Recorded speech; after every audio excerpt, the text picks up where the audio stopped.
Good morning. Welcome to Adult Education. George Whitcrow, if I'm pronouncing that right, is with us this morning. He'll also be here next week. I'll let him introduce himself. We just wanted to welcome you and kind of get us started. Well, thank you all for coming. Surprised so many people. I was asked a week or so ago, what's my background for doing something like this? So I should say briefly what my background is. I'm an astronomer. For most of my career, I worked as an astrophysicist at the Harvard-Smithsonian Center for Astrophysics.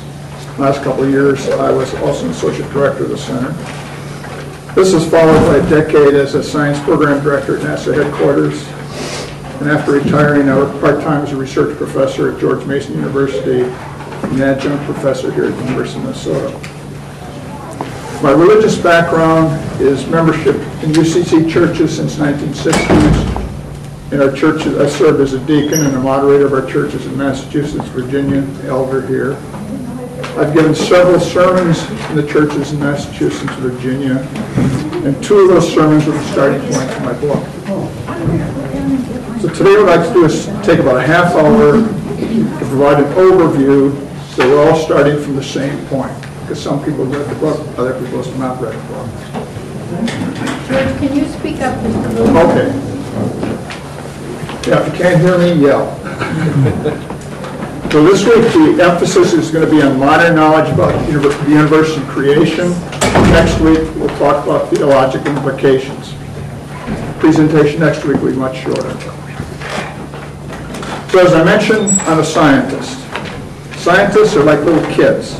They love to ask questions. In fact, some folks think that I never grew up. You might ask Linda about her opinion about that. However, chronologically, I'm in the elder generation.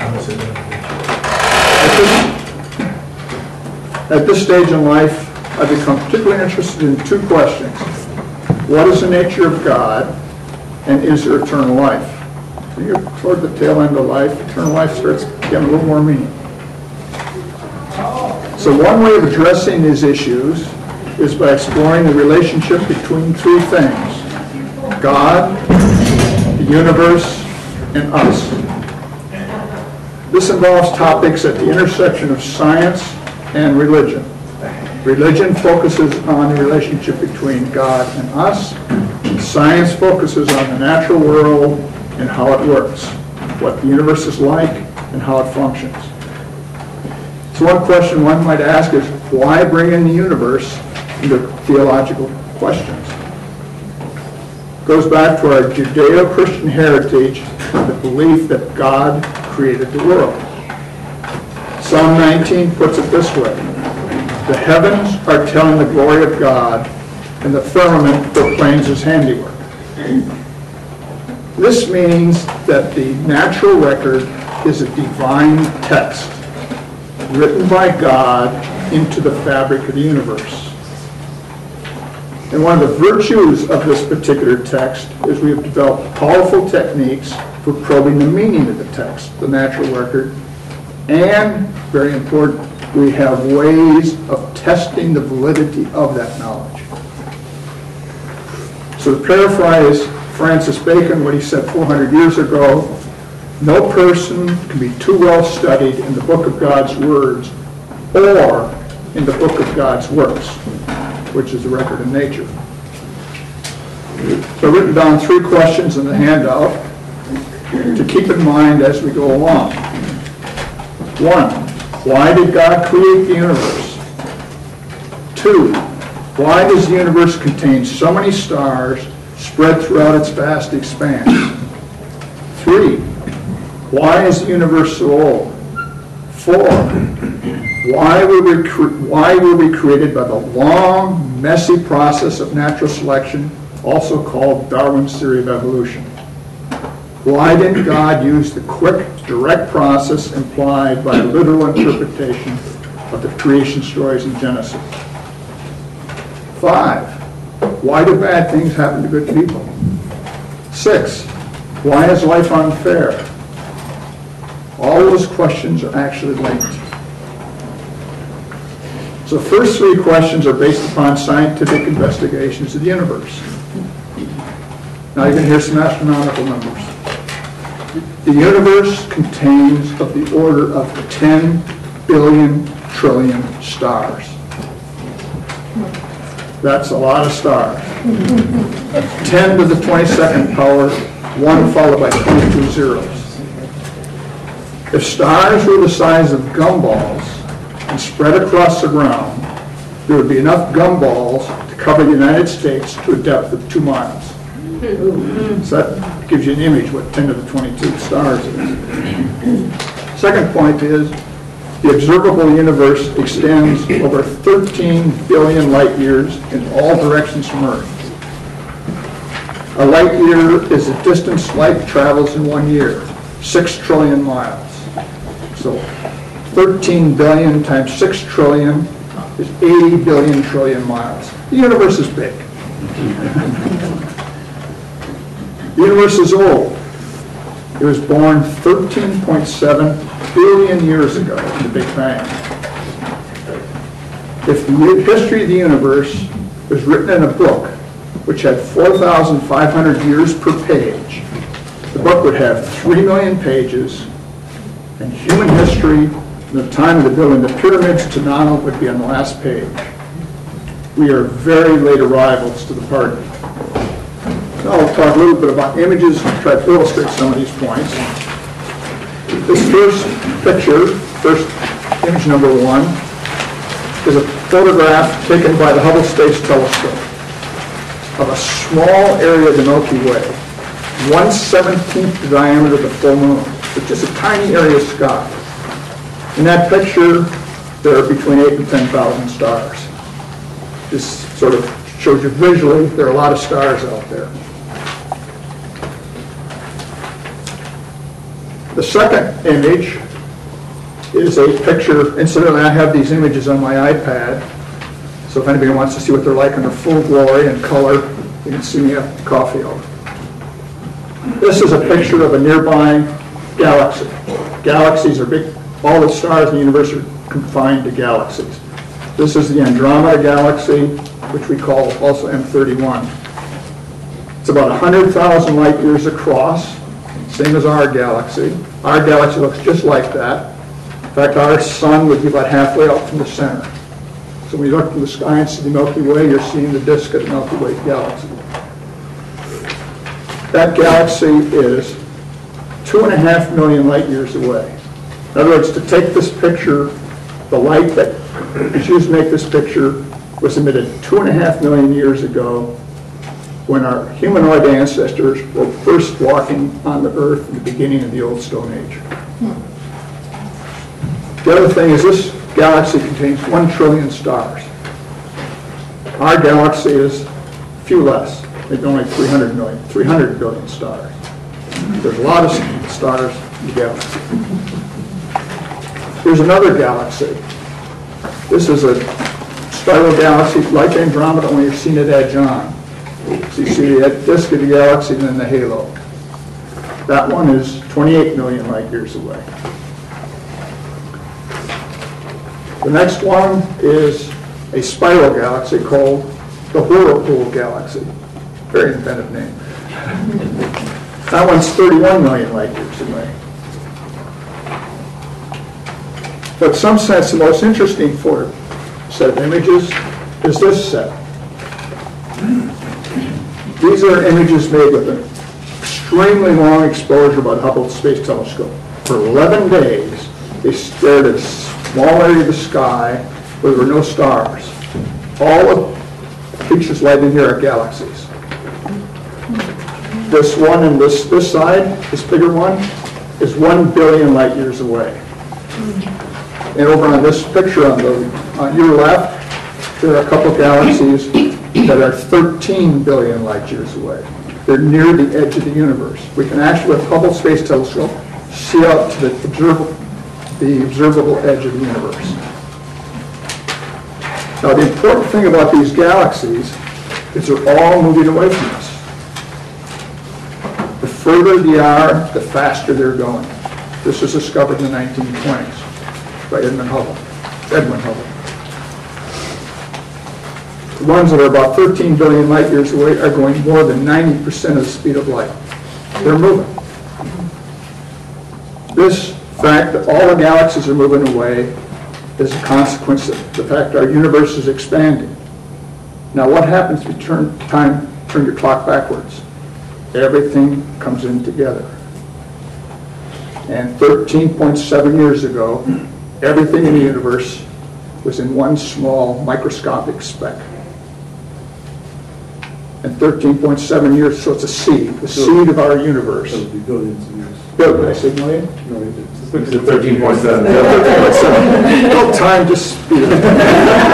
Billion here, billion there. Billion here, pretty soon you're talking real money. So so you run time backwards at 13.7 billion years ago, all the matter in the universe is in one spot. The seed of the universe. That seed, 13.7 years ago, expanded very rapidly, like an explosion, the most powerful explosion of all time, hence the name Big Bang. And we can go back, we know enough about physics, we can actually tell what it was like then, when the Big Bang went off. It was extremely hot. 1 second after the Big Bang began, the temperature's 10 billion centigrade. 100 seconds afterwards, it cooled to a balmy billion centigrade. It kept cooling as it expanded, as the fireball expanded. In the first 20 minutes or so after the Big Bang, the chemical elements hydrogen and helium were formed.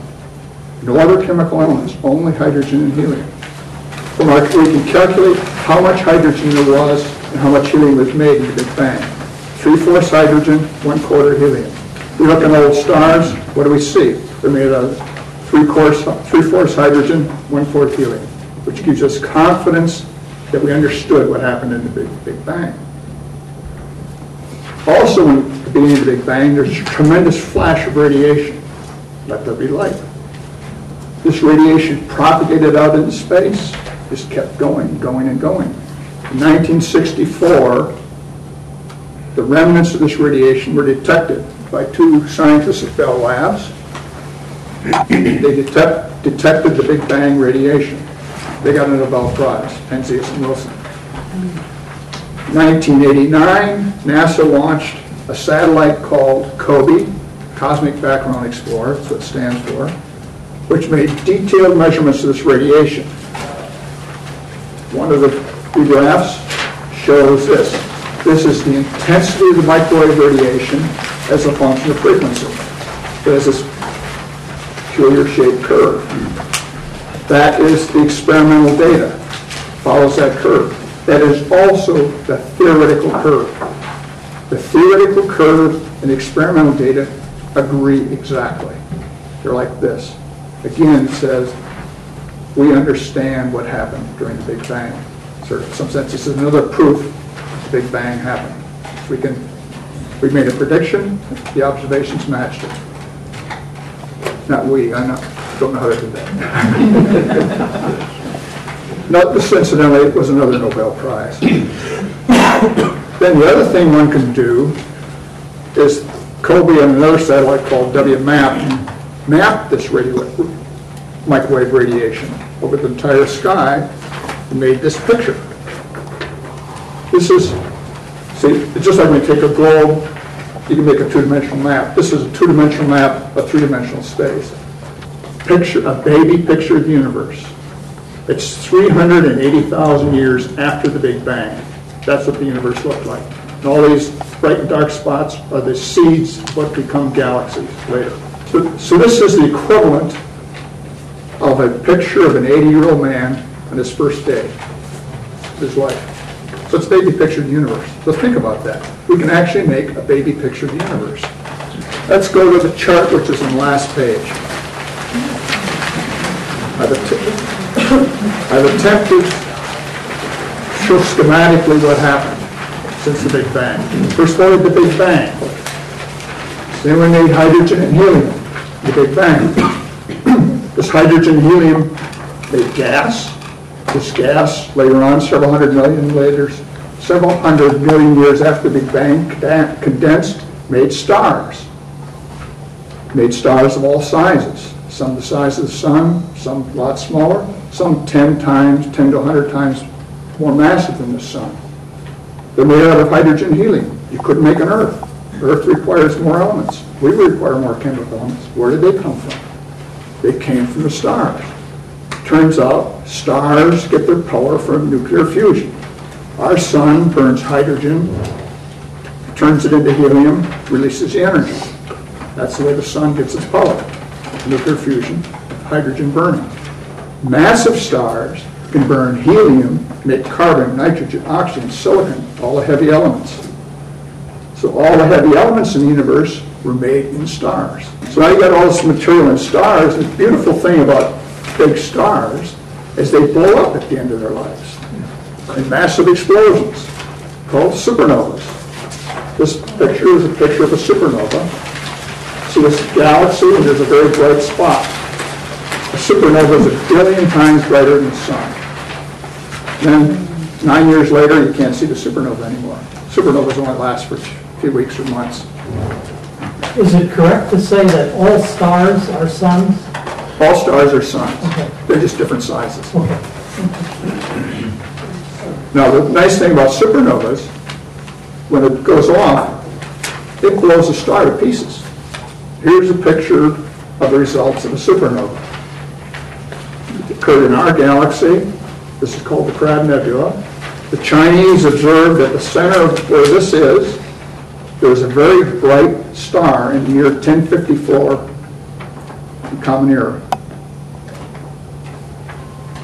The star was so bright you could see it during the daytime. At that same location, we now see this. We measure the speed of expansion of this, which we can do to that, and then say how long ago did this happen? 1,000 years ago, when the Chinese observed the star. So this is the aftermath of destruction of a star.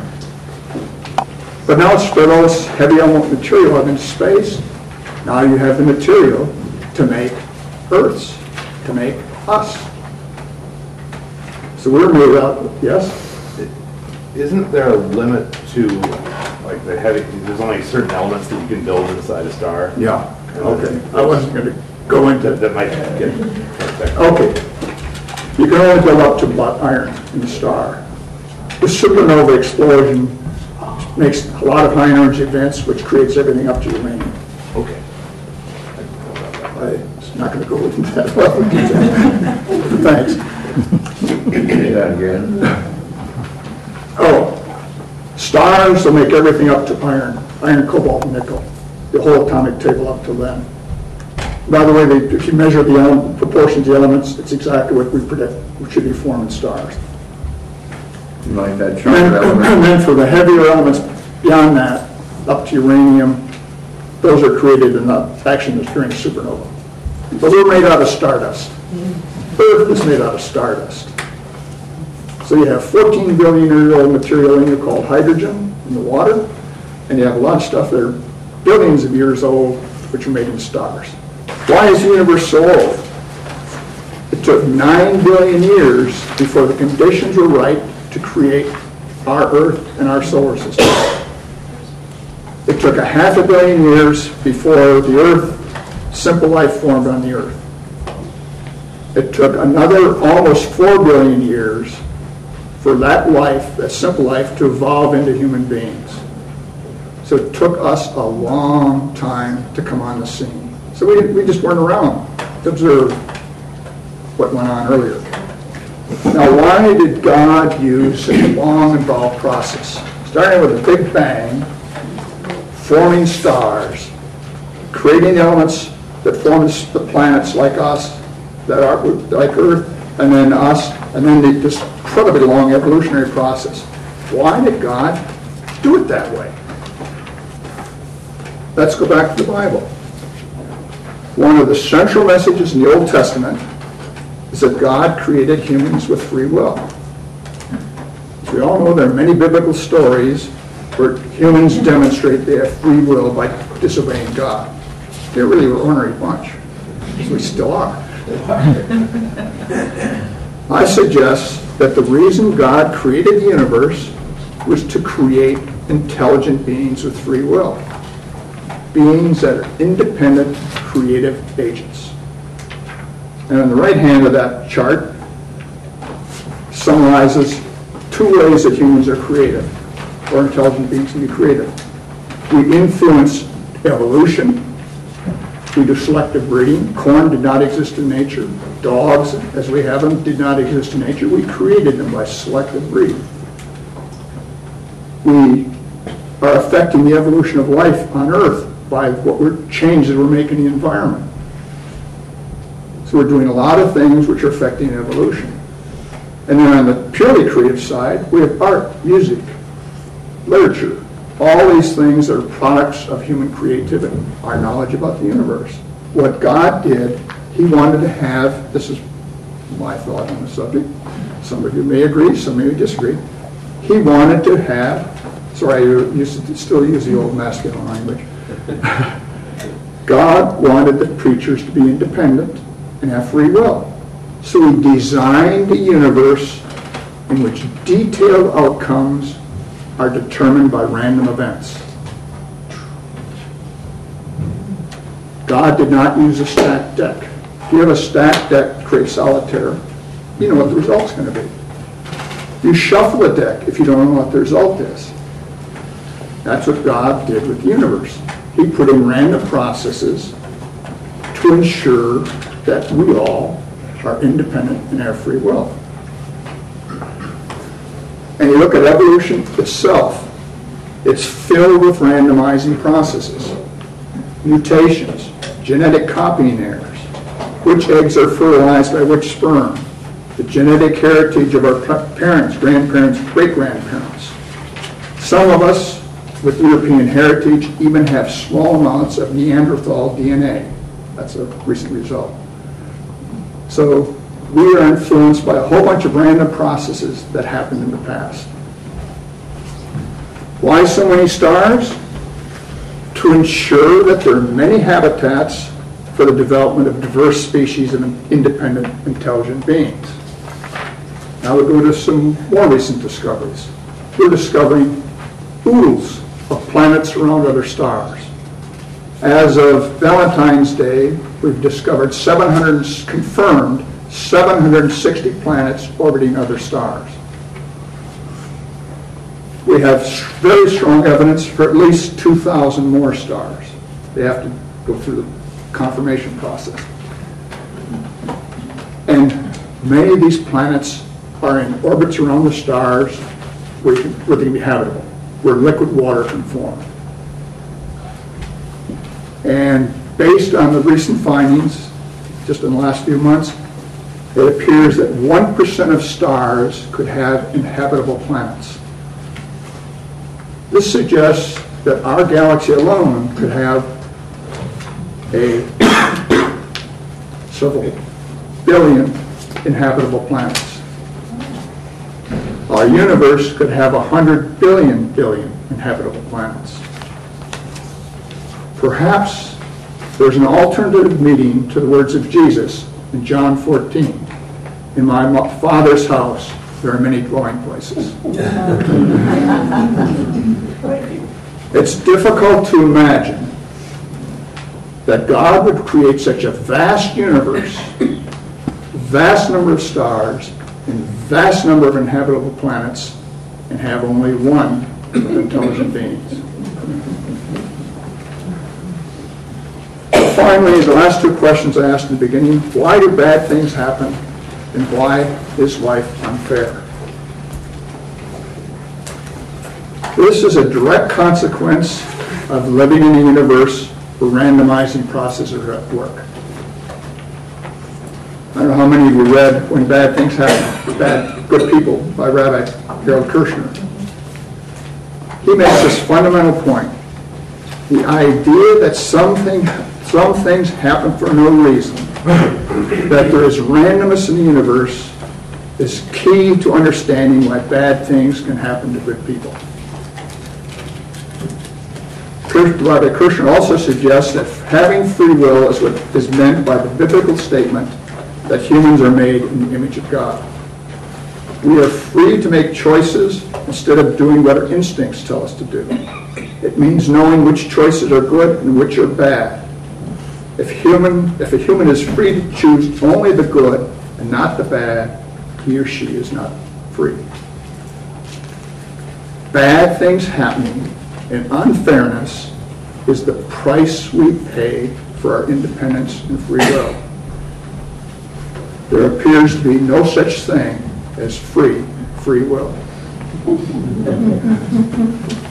The Adam and Eve story makes this point metaphorically. After Adam and Eve eat the forbidden fruit, they get free will. As a result, they're banished from the Garden of Eden to live where they and their ancestors will live difficult and challenging lives. Free will, difficult and challenging. They're linked.